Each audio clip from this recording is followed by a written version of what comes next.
तो बड़ी खबर इस वक्त की महाराष्ट्र से आपको बता रहे हैं। सरकार की तश्कील को लेकर नितिन गडकरी ने बयान दिया है। महाराष्ट्र में सरकार तश्कील पर गडकरी का बयान सामने आया है। कांग्रेस, एनसीपी और शिवसेना की आइडियोलॉजी मुख्तलिफ है, ये कहना है मरकजी वजीर नितिन गडकरी का। उन्होंने कहा कि इनमें आइडियोलॉजी का तालमेल नहीं है, तो आइडियोलॉजी की बुनियाद पर ये इत्तेहाद नहीं है। अपॉर्चुनिज्म की सरकार है, महाराष्ट्र का इससे काफी नुकसान होगा, ये महाराष्ट्र के लिए अच्छी बात नहीं है। बीजेपी शिवसेना का अलायंस हिंदुत्व की बुनियाद पर था। हमारी आइडियोलॉजी में आज भी कोई तब्दीली नहीं है, कोई कंफ्यूजन नहीं। और इस बीच महाराष्ट्र से एक बड़ी खबर है। आपको बता दें कि महाराष्ट्र में इत्तेहाद के खिलाफ सुप्रीम कोर्ट जाएगी बीजेपी लीडर ने सुप्रीम कोर्ट में अपील दायर कर दी है। इस वक्त की अहम और बड़ी खबर महाराष्ट्र के हवाले से आप तक पहुंचा रहे हैं। महाराष्ट्र में इत्तेहाद के खिलाफ सुप्रीम कोर्ट जाएगी बीजेपी और इसे लेकर बीजेपी लीडर ने सुप्रीम कोर्ट में अपील भी कर दी है। अभी एक बयान मरकजी वजीर नितिन गडकरी का हमने आपको सुनाया। उन्होंने कहा कि शिवसेना, कांग्रेस और एनसीपी का इत्तेहाद बेमेल है, कोई तालमेल नहीं है, तीनों की आइडियोलॉजीज में बहुत फर्क है, इससे महाराष्ट्र में हुकूमत साजी कामयाब नहीं होगी। वहीं अब एक और बड़ी खबर महाराष्ट्र के हवाले से आपको बता रहे हैं। सुप्रीम कोर्ट जाएगी बीजेपी महाराष्ट्र में हो रहे इत्तेहाद के खिलाफ और इसे लेकर बीजेपी लीडर ने सुप्रीम कोर्ट में अपील दायर कर दी है।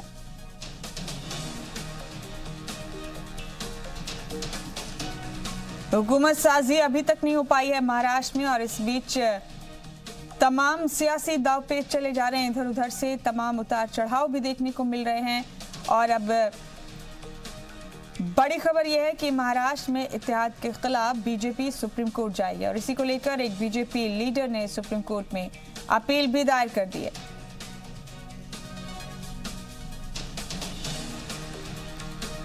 अभी थोड़ी देर में एक मीटिंग होने वाली है एनसीपी, कांग्रेस और शिवसेना की और उसके बाद तस्वीर साफ हो जाएगी। लेकिन उससे पहले ये तमाम उतार चढ़ाव है महाराष्ट्र में हुकूमत साजी को लेकर जो आप तक पहुंचा रहे हैं। तमाम सियासी दांवपेच चले जा रहे हैं और इस बीच एक अहम खबर यह है कि सुप्रीम कोर्ट जाएगी बीजेपी महाराष्ट्र में इत्तेहाद के खिलाफ और इसे लेकर बीजेपी लीडर ने सुप्रीम कोर्ट में अपील भी दायर कर दी है।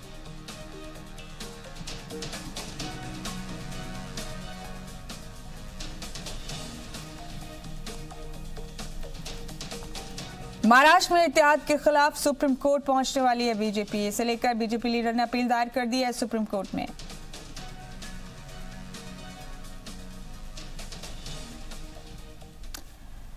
तो महाराष्ट्र में नई तस्वीर करीब साफ हो चुकी है। नई सरकार को लेकर ये तस्वीर थोड़ी देर में और साफ हो जाएगी। जराये के मुताबिक कांग्रेस, एनसीपी और शिवसेना आज नहीं तो कल तक गवर्नर से मिलकर सरकार बनाने का दावा पेश करेंगे। इससे पहले आज ही तीनों जमातों के लीडरान की शाम 4 बजे एक मीटिंग भी होगी जिसमें नई सरकार को लेकर आखिरी फैसले पर मुहर लगाई जा सकती है। जराये के मुताबिक एकनाथ शिंदे महाराष्ट्र में शिवसेना की जानिब से सीएम बन सकते हैं। हालांकि शिवसेना के अराकीन असेंबली ने मीटिंग में उद्धव ठाकरे से सीएम बनने की अपील की है। दूसरी तरफ एनसीपी अजीत पवार को 2.5 साल के लिए सीएम बनाने का दबाव डाल रही है। जराये के मुताबिक कांग्रेस के बाला साहेब थोराट डिप्टी सीएम ओहदे के लिए पहली पसंद माने जा रहे हैं। वहीं शिवसेना के एमएलए अब्दुल सत्तार ने कहा है कि उद्धव ठाकरे जो चाहेंगे वही होगा। सीएम बनेंगे पक्ष प्रमुख उद्धव जी। सर, मीटिंग हुई, मीटिंग में ये बात भी उद्धव जी ने कहा कि उन्होंने स्वर्गीय बाला साहेब ठाकरे जी को ये शब्द दिया था कि मुख्यमंत्री जो है शिव सैनिक ही बनेगा, तो वो चाहते हैं कि एक शिव सैनिक सीएम बने। यानी उद्धव जी ने ये बात से थोड़ा डिनाई किया है कि वो सीएम नहीं बनेंगे। नहीं, मुझे लगता है कि उद्धव जी शिव सैनिक नहीं है क्या? उद्धव जी शिव सैनिक नहीं है क्या? उद्धव जी के मुंह से शिव सैनिक, वही तो बोला, उद्धव जी सही शिव सैनिक। अब उद्धव जी को सारे एमएलए ने डिमांड की कि उन्होंने बनना चाहिए। अगर वो नहीं बनते तो उसके बाद में फैसला वो जो लेंगे वो ये राज्य का मुख्यमंत्री बनेगा। सर, एक बात और निकल कर सामने आ रही है कि मीटिंग में ये भी कहा गया, विधायकों ने कहा कि एक जन नेता सामने आना चाहिए और तकरीबन 2/3 सदस्यों ने एकनाथ शिंदे का नाम लिया।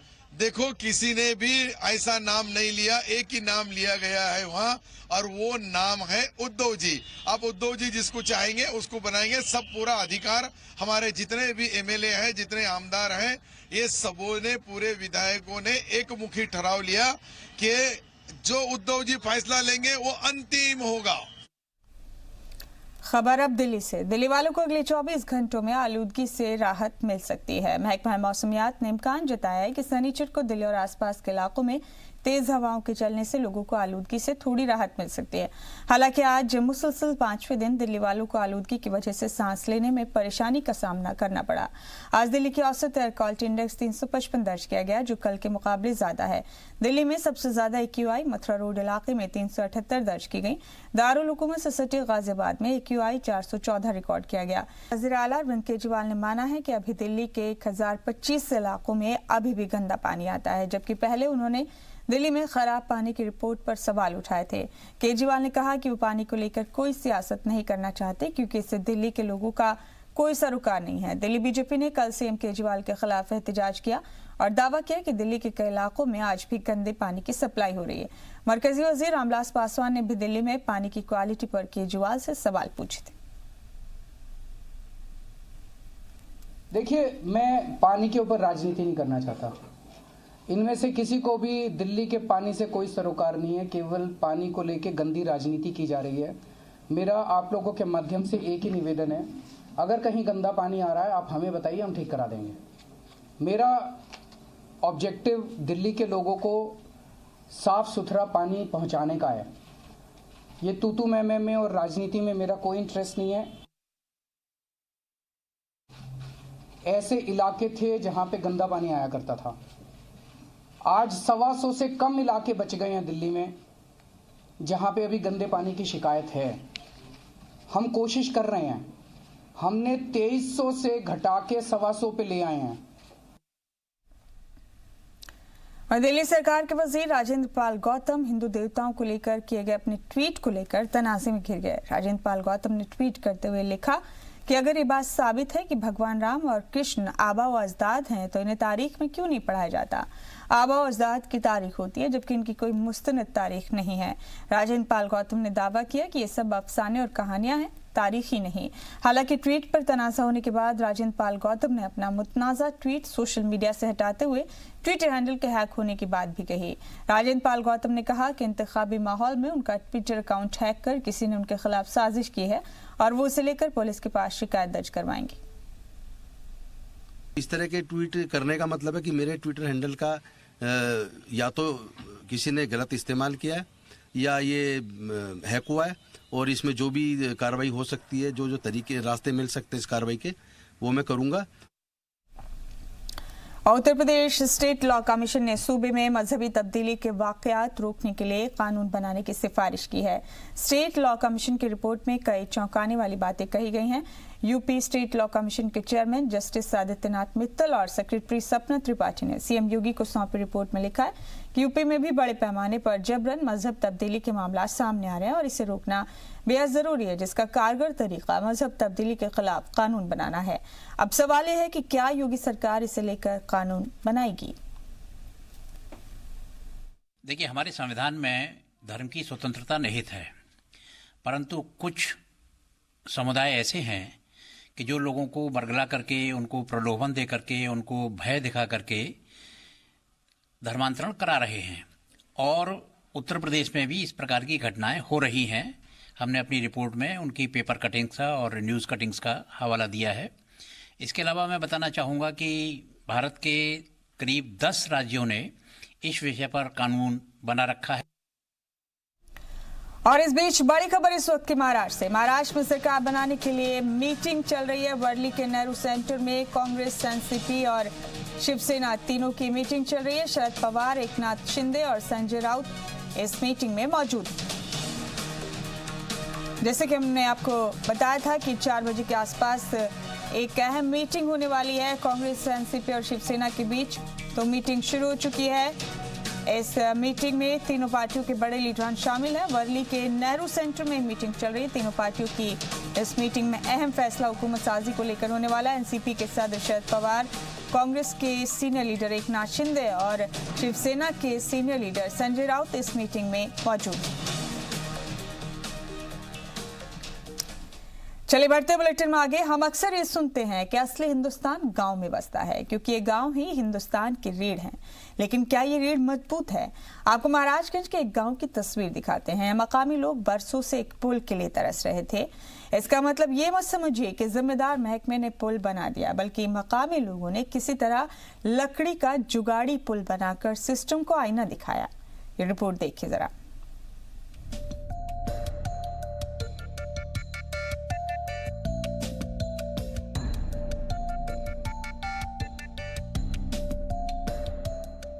चंदन नदी पर बना ये सिर्फ पुल नहीं है, 2500 से ज्यादा लोगों की लाइफलाइन है।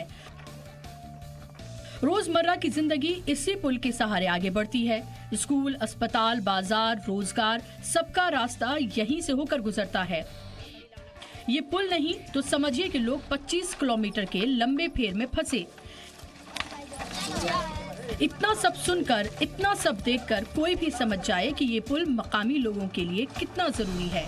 अगर ये बात यहाँ के जिम्मेदार अफसरान नहीं समझे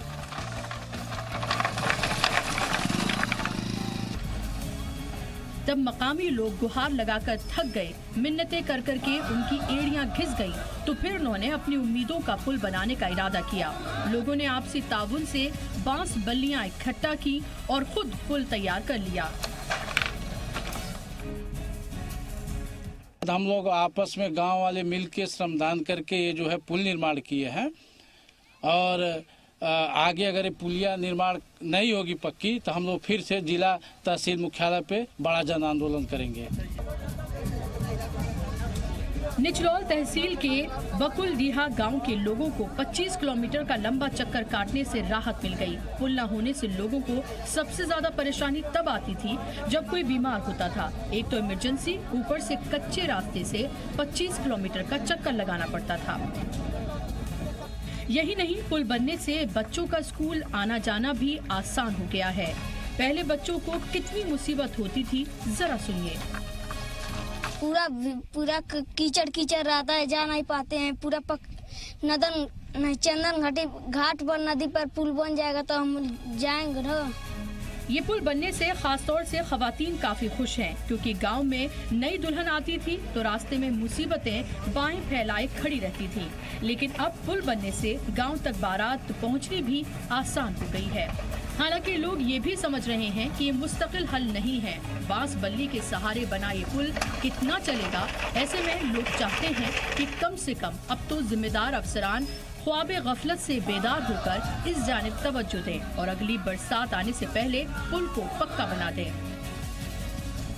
लकड़ी का पुल हम लोग अपने मिलकर बनाए हैं, आ जा रहे हैं। दिक्कत है, कहीं टूट जा रहा है, बांस आदमी गिर जा रहा है, कई आदमी यहाँ मर चुके हैं। हाँ, जान जोखिम में है। हमारा मांग है कि पुल बन जाए। देही बाशिंदों की इस पहल की खुद डीएम भी तारीफ कर रहे हैं। हालांकि ये भरोसा भी दे रहे हैं कि जल्द ही चंदन नदी पर पुल की तामीर के लिए इंतजामिया में तजवीज पेश की जाएगी। सबसे सर्वप्रथम तो मैं बकुलडीहा गांव के ग्रामीणों को उनके इस प्रशंसनीय कार्य के लिए बधाई देना चाहूँगा। उन्होंने बहुत ही एक समाज को एक दिशा दी है कि अगर सामाजिक लोग चाहें, अगर गांव के लोग चाहें कुछ भी ठान लें तो कोई भी चीज़ कम नहीं होता है, वो कोई भी चीज़ हासिल कर सकते हैं। और साथ ही मैं इनको आश्वस्त करना चाहूँगा कि शासन को इसके लिए संज्ञान में लाते हुए वहाँ पे एक नया अच्छे पुल का निर्माण हो सके, उसके लिए कार्रवाई के लिए मैं यहाँ से शासन को संदर्भित करूँगा। मकामी लोग तो तारीफ के काबिल ही हैं, मगर सवाल ये भी खड़ा होता है कि पुल का मसला तो बरसों पुराना है, फिर भी अब तक इस पर तवज्जो क्यों नहीं दी गई। जी सलाम के लिए महाराजगंज से अमित त्रिपाठी की रिपोर्ट। जब भी आलूदगी का जिक्र आता है तो पहली उंगली पराली पर उठने लगती है। ऐसे में सवाल ये है कि क्या वाकई में पराली का धुआं आलूदगी की बड़ी वजह है? हमारे पार्लियामेंट में जो किसानों का बचाव कर रहे हैं, क्या वो सही है? आपको उत्तराखंड की एक रिपोर्ट दिखाते हैं। इस रिपोर्ट को देखने के बाद आपके सारे कंफ्यूजन, सारे खदशात दूर हो जाएंगे और आप चौंक भी जाएंगे कि मैदान से भागकर पहाड़ अगर जाएंगे तो क्या वहां भी बच नहीं पाएंगे।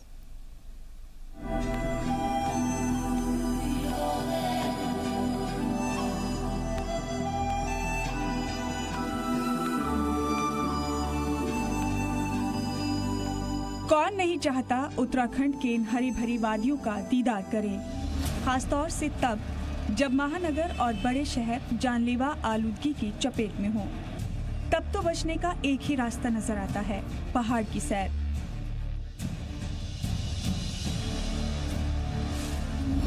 मगर जरा होशियार, एक लफ्ज को गौर से सुनिए और सच का सामना कीजिए। और सच ये है कि अब पहाड़ भी आपको आलूदगी से बचा नहीं पाएगा, क्योंकि पहाड़ खुद आलूदगी की जद में आ चुका है।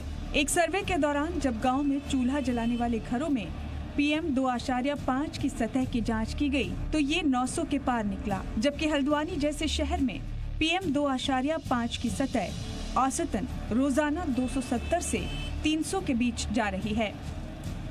ये सजा है कुदरत से खिलवाड़ की। हरे भरे जंगलों का कटान, गांव में जलने वाले चूल्हे, खुले में लगाई जाने वाली आग से PM 2.5 की सतह लगातार बढ़ रही है।